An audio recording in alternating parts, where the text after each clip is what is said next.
Good afternoon, everyone. Welcome to the top 500, what we call the value creator. Thanks for coming to the summit, and I think this is a great time, great event.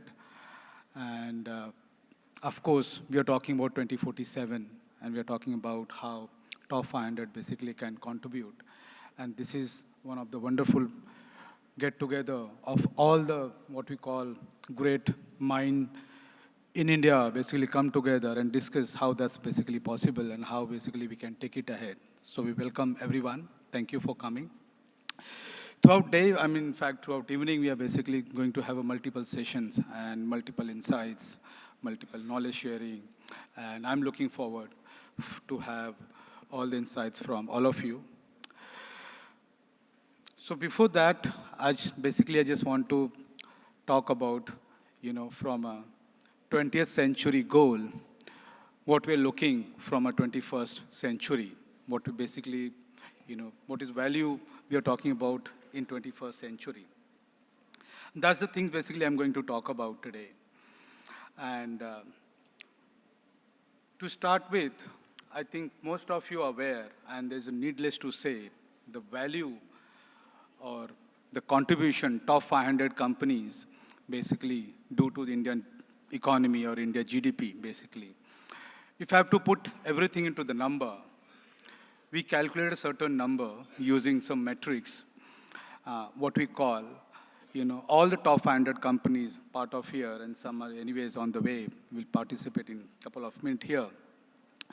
They generate income, three sort of income they generate. One, for themselves, what we call profit.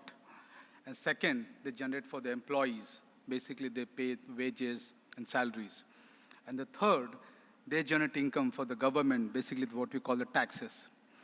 So when you put together, and there's certain other metrics, and that metrics called the direct contribution to the GDP, that's a 10% here. The top 500 companies, certainly they procure goods from the supplier, vendor, companies, and that we call, what we call indirect impact, because they are paying to the supplier, then in turn they're paying to supplier, they're creating whole chain. And the chain is basically the income for the supplier, and then, it's an entire chain is getting some income. So that led by top 500, what we call indirect contribution, that's a 16% of the GDP.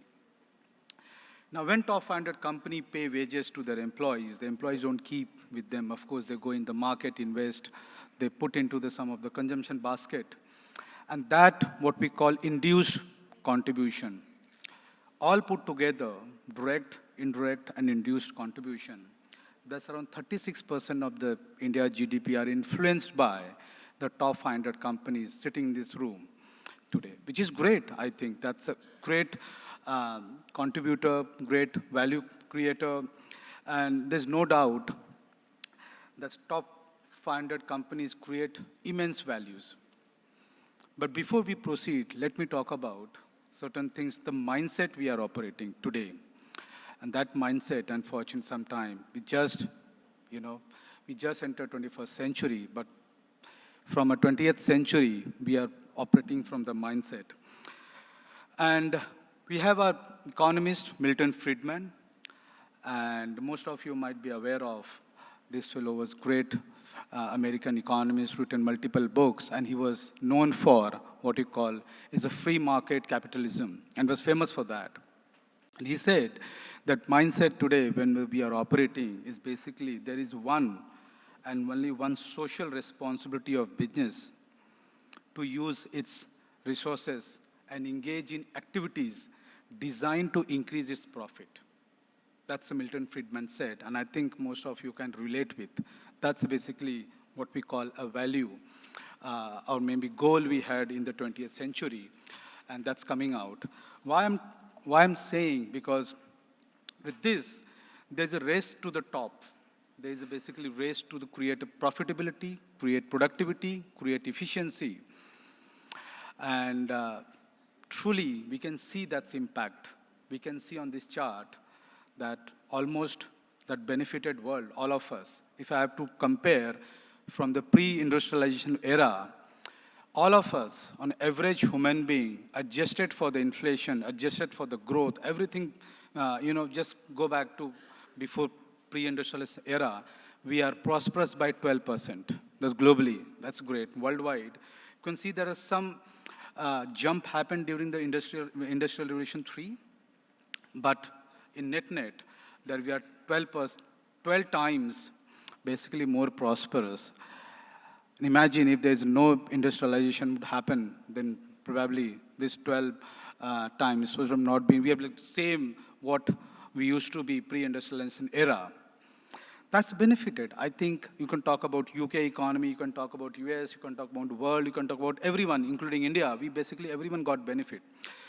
But what we say, what we talk about top two, uh, you know, race to the top, actually, that was not race to the top, the race to the bottom. And let me explain. When we talk about Earth, I think 4.5 billion years earlier, we got the formation of the Earth. And roughly 550 million, we complex life can be established, or maybe you can see something like that. When I have to club this 4.5 billion, the geological time frame, into just 1 year, then probably the average human life will become a 1.15 second. That's average human life being. Which means the last second of that year when the industrialization started, and unfortunately, since then, your Arctic ice cover has lost 2/3 of its thickness. That's the damage we have created to the planet. Last second of that 4.5 billion year we've been talking about on the Earth. That's the things. Now, that's the piece, and that's a growth we have seen. In fact, what we call it took millions of the years to accumulate. We lost in just a couple of centuries, and the production and then what you call what we're basically consuming today, unfortunately, will run out of lots of things. We are going to run out of fossil fuels in just a couple of decades. Which means there is a demand to move to the greener energy, not because we are going to exhaust the resources, it's because the profound impact on the environment is too much. Some of the things, I think some of the data fact, when I talk about climate-related death since 1990, every 62 death out of 100 was because of the climate. Every $72 lost out of 100 was because of the climate. That's the loss we had since 1990. That's the climate things. And we all are, I think, probably responsible for that piece. Now, when you talk about human, the demand or expectation of consumption, we are using nature faster than the planet's biocapacity to generate it. And when we are consuming too fast, and if we are planning, all of us, to be part of the extreme right set of countries, what we call the high, development index, human development index. If you want to part of that bucket of countries, everyone, all the countries on the planet, probably we need 4 Earth to support the consumption we are going to need. All the developing countries, unfortunately, they don't pay too much of attention to the, when talk about the environmental. When to reach peak, probably their consumption for the emission goes down, but they're still basically, their production for the emission goes down, but they're still producing. So that's the things basically we have to talk about. And unfortunately, they basically contribute the, what we call e-waste. Now, which means we need to move towards what we call Industry 5. We all are basically aware of Industry 4, and we are part of Industry 4. And maybe, then one fine year will come, probably a couple of years later down the line, we'll realize that Industry 4 is over, and we are anyways part of Industry 5. This donut, in fact, diagram would represent a potential compass for safe and just space for humanity. When you talk about the inner circle, that's what we call, social foundation, where the people need a basic quality of life. Beyond that, that's white, which is basically very dangerous for the people to live. And when you talk about the outer circle, that's ecological ceiling, which means environmental limit, planet does not have a capacity to support if you exceed that, which means from a planet perspective, that's a too much jeopardizing. And when you're in inner circle, from a people side, that's a problem. So we basically, Industry 5, value what we're talking about, the targeting to keep people within those range, more than inner circle and less than outer circle. And I think part of Industry 5, when you talk about, that's possible. And we can do Industry 5, in fact, they complement the existing Industry 4 by putting research and innovation at a service of transition from what we call, the social justice, human-centric, and sustainable industry. That's what we're talking about.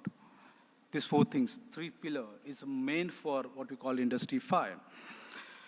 Now, this radical shift probably takes some time. This is not going to happen overnight. And if you talk about 21st century economist thinking, it's completely different than from the 20th century economist thinking. And most of you heard from the classical economists, right? When you want to progress, you have to first dip.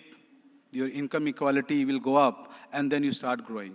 But unfortunately, or in fact, fortunately, from Industry 5 level, that does not exist. Industry 5 doesn't support that one, which means, and that's the best era we are living in because of your, what you call, network technology, what we have developed today. We have internet, we have a list of digital technology, we have a data, which means servicing. The cost of servicing to the customer is declining. The marginal cost is almost negligible, is zero. And I think best case, we basically have financial services companies or financial industry company, the democratizations of the credit, and they are helping customer. We need to create economies which basically distributive by design, which means we are sharing the value with the people who are creating the value for the economy.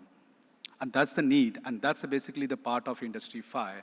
And we hope, I think that will go along with what we are thinking for next decade or so. Now, why I'm saying, because the short-term thinking, unfortunately, just for a quarter, maybe max 1 year, but doesn't support in the long term. We looked at some of the data coming from the ground, how this long term it helps. The companies who basically think from the long-term perspective, their average revenue grew by 47%. Their average earning grew by 36%. Average economic profit grew by 81%. And the average market capitalization grew by 58%. Just talking about what you call the long-term growth prospect. Now, some of the data point, here basically, I just basically rushed through. I know I'm speaking too much. The people who are basically focusing in the long term, not focusing on what we call the quarterly guidance. I think we all know, the quarterly guidance how the investors' guidance is coming in just for the quarter benefit. But look at the data. The companies not focusing on the quarterly guidelines, they have given what you call 20% increase in the market value, and their market value today is $59,000 million during 2020-23. Which means what we need today, three things, I think, in the Industry 5, what we need today. Operate for the long-term benefit, business and society, all of us as a company, what basically we are expecting to do. Drive shareholder value as a result, not a goal. Create a positive returns for all stakeholders. And I think most of us are aware of some of the examples. I think we talk about Mayo Beats, what you call ketchup, and some of you might have heard about the Heinz offer to buy Unilever, and it was very lucrative deal, and I think board somehow agreed, but the stakeholder was not comfortable, and they basically declined the deal. Now today, the market value of Unilever is more than Heinz. So that's basically long-term things they thought about. Now, the core of Industry 5, in fact, the start of Industry 4 and end of Industry 4 and start of Industry 5 is all because of the innovation. Everything is basically revolve around innovation. Industrial revolution is all about innovation. And unfortunately, as India, when you talk about the top 500 companies from India, today, in the list of top 2,500, just 22 companies. from the R&D perspective, what with the R&D expenditure, what they put in terms of the revenue share, and just 3% of their revenue, what basically put into R&D. But looking at what the GDP size today, unfortunately, we are 6 company per every trillion GDP of India. That's just 6 company. But if I have to look at Japan, Germany, UK, they are somehow from a GDP side are, competition, or they are basically a peer.